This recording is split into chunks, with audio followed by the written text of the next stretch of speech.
Hello everyone, dear professor and dear comrades. Here we are in Casablanca. My name is Mustafa Sharat. As you know all, I'm a student at CIS University, major international relations and minor of business. Today's title podcast is about our opinion of the United States policy to combat terrorism worldwide.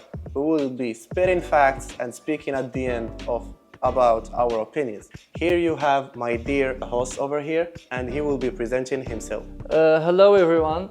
I want to start by thanking my host for this great opportunity and to represent myself. I'm an electronic engineer and an international law and politics student.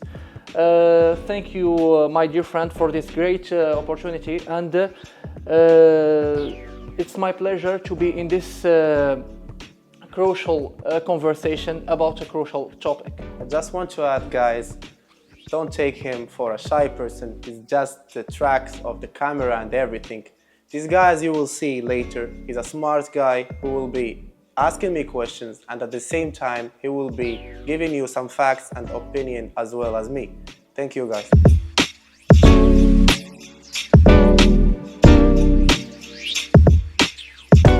March 2003, US military forces are gathering over the Iraq borders. How did we even get there? Today we will be speaking about the explicit reasons behind this invasion. Imagine waking up to the sound of explosion, the sky filled with smoke and war that was justified by the story of Iraq invasion and some weapon that never existed. We will dive deep into its origin. What if I told you that the Iraq war wasn't just about weapons of destruction? What if the real reasons is far beyond that? Was the invasion of Iraq a response to 9/11, a strategic move for oil, or something even more sinister? Let's break down to the lead up to the war.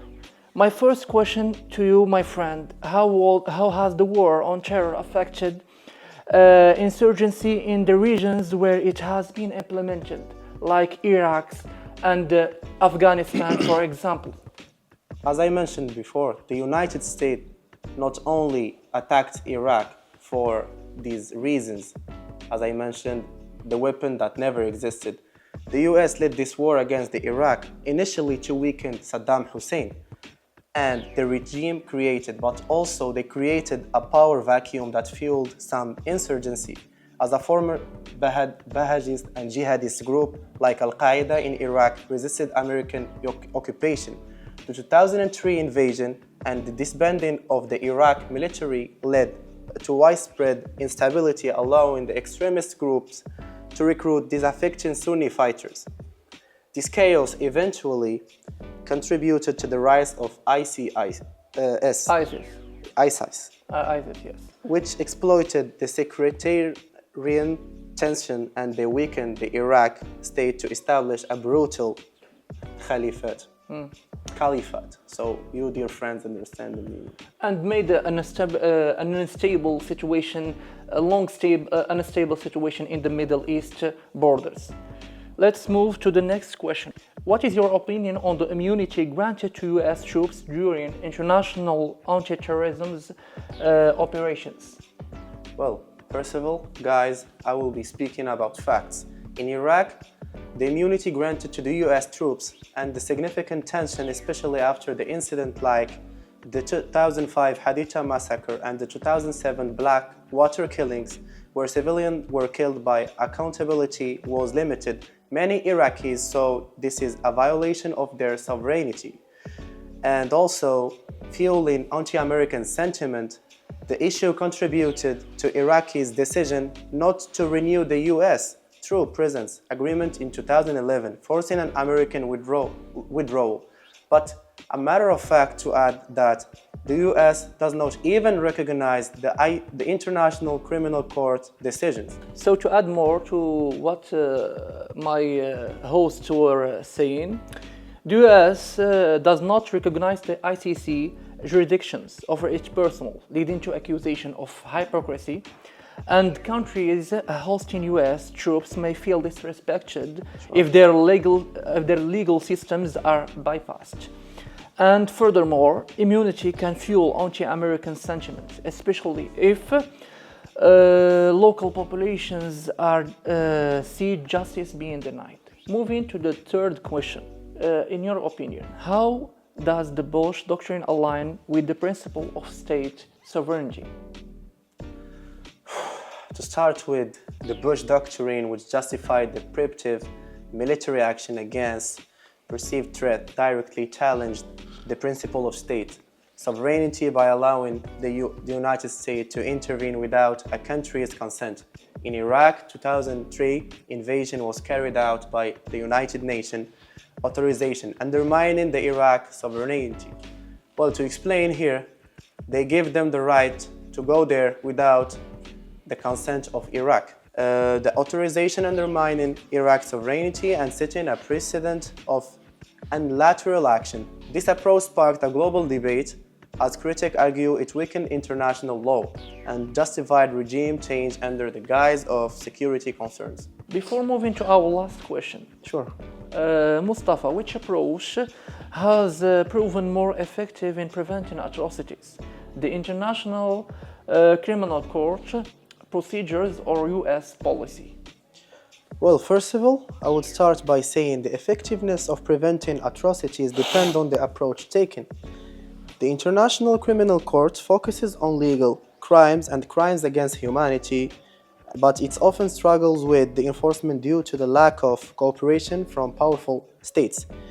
In contrast, United States policy, particularly through military intervention, has had immediate impacts, such as stopping active threat, the ISIS in Iraq, but has also the unintended consequences like civilian casualty and long-term instability. While the ICS promotes justice and deterrence, United States policy tends to have a more immediate but controversial impact, sometimes exacerbating conflicts rather than preventing them. Moving to our last question, Mustafa, based on our case studied, which strategy has been more effective in stopping atrocities? Well, success in stopping atrocities depends on the context. United States military intervention has been effective in some cases, such as stopping the ISIS genocide on or against Yazidis in Iraq through targeting airstrikes and special operations. However, intervention like the 2003 Iraq invasion led to a long-term instability not only in Iraq but also in the whole region, and led also to insurgency and new waves of violence. On the other hand, the International Criminal Court's legal approach has held some leaders accountable, such as Charles Taylor of Liberia. But it also slows the processes and lack of enforcement, power limits in impact. Overall, military action provides immediate results, but risks unintended consequences, while legal accountability aims for a long-term deterrence but struggles with enforcement. I hope my answer did answer your question. Thank you, Mr. Mustafa, for your intervention. And I think we're going to start like a debate about our opinions on the impact of the US implementation in Iraq as example. Yeah, sure. Well, to start with, I will be stating my opinion. I think that the US didn't go for Iraq only under the reason of self-defense, because as we know all, they've been proclaiming some weapons of mass destruction that we did our research and stuff. There were no weapons such as what they were mentioning. So, literally the US went directly to Iraq to stop the threat of Saddam Hussein, as they mentioned, an atrocious leader, dictatorship, etc., etc., etc. So, to answer your question, I would say the US, have invaded the Iraq because they found simply like this as an excuse to go directly and stop this threat. And by doing that, they, as we can see nowadays, Iraq is in a shameful situation, and that is due to the lack of Instability. the instability and also the George Bush regime, because it was ineffective and they used so many excuses, and the main excuse, as I mentioned before, these mass destruction weapons. And what do you think? You've been asking me all the question here, but me and my dear friends watching us now, they would love to know your own opinion. I think the U.S. invasion in Iraq has a long-term impact. First of all, the political instability. Iraq struggled to establish a stable government after the war. Sure. And the security challenge, the creation of insurgency and atrocities like jihadists and ISIS, economic struggle. Iraq's economy, heavily dependent on oil, has been affected by war, corruption that was never stopped since the war on 2003.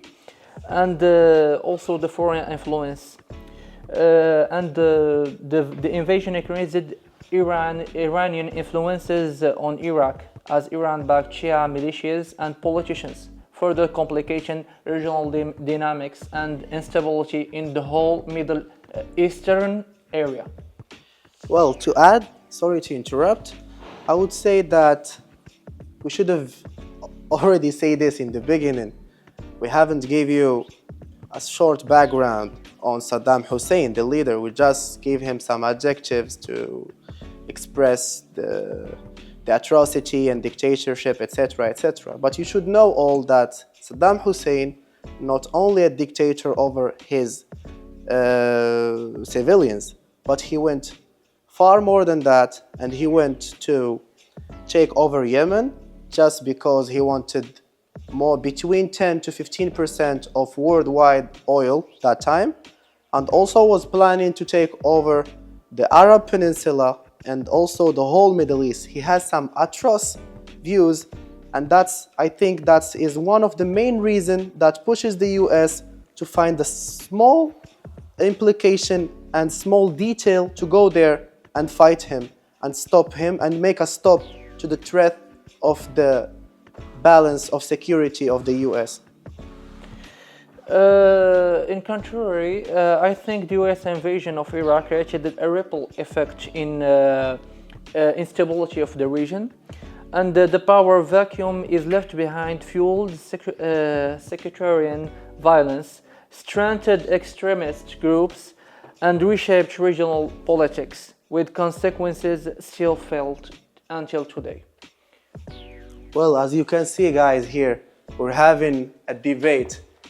I'm not fully in and for what the US have done already, and I'm not also against. I'm trying here to state the facts before stating my opinion, but also I arrived to the conclusion of, yeah, sure, the US is not doing this out of a good faith or goodwill, but also the US has their own intention and own view of life that pushes them to take some decision in for some critical people, such as Saddam Hussein, as I mentioned before, was a person with some big ambitions, and he was trying to take over so many countries and make like an empire of Iraq or something far beyond that.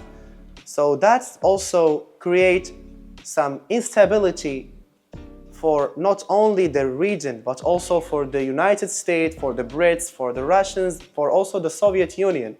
That's why if you go deep and search for it, all the countries that holds power, they make a union and unify against Saddam Hussein to make one and for all a stop for him. And that's what they did. But it has led to some consequences, such as the instability of Iraq, not only economy, but also defense, military, and etc., etc., etc. Dear comrades, here we are. We arrived to the end of the podcast, and I would like to thank, first of all, Coin Agency for recording and making this podcast available for you guys. Plus, I would thank the sponsor of Triple Pellet. It's a pellet company known in Morocco and led by CEO Abdurrahim Shurat. And also I would thank my host for being here. And to add my thanks to my host for this moment and for having me. And this has been a really insightful conversation, and I appreciate the opportunity to share my thought with your audience. And I thank the Cameras Agency and our producer. And thank you. Thank you so much for being here. Welcome.